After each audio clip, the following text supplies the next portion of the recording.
आंसू के होली में सभी के अपना जान के गाल में अबीर रंग गुलाल लगाए, लेकिन हम कहाँ जान अरे होली में तहा बहुत याद आवत रे पगली दादा।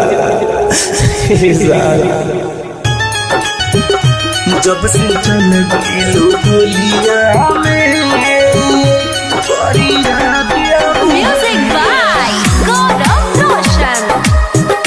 जब से चल गई होलिया में, जब से चल गई डोलिया में बड़ी याद आवे होलिया में। जब से चल गई डोलिया में बड़ी याद आवे होलिया में। लगावे खातिर लगावे जान, अब जाएंगे करा बोलिया में। लगावे खातिर लगावे जान, अब जाएंगे करा बोलिया में। जब से चल गई डोलिया में बड़ी याद आवे होलिया में। जब से चल गई डोलिया में, जब से चल गई होलिया में बड़ी याद होलिया में।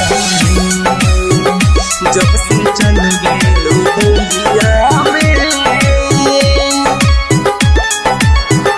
हाथ छूटल बावे दिल टूटल बावे, लोर अखिया के अखिया में सूखल बावे।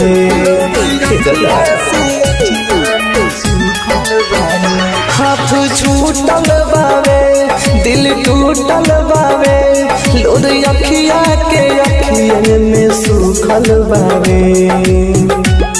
तोहरा के महसूस करनी केहू औरी के बोलिया में। तोहरा के महसूस करनी केहू औरी के बोलिया में। जब से चल गई डोलिया में बड़ी याद आवे होलिया में। जब से चल गई डोलिया में, जब से चल गई डोलिया में बड़ी याद होलिया में। जब से चल गई डोलिया में, दिहलू पर कस के गम दिल पे गहरा जखम। तोहरा चलते जियत बानी मर मर के हम।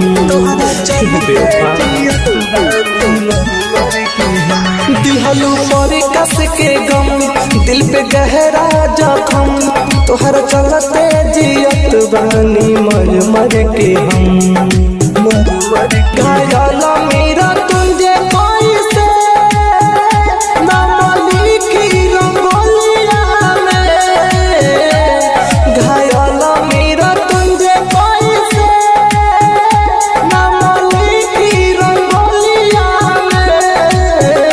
जब से चल गई डोलिया में बड़ी याद आवे होलिया में।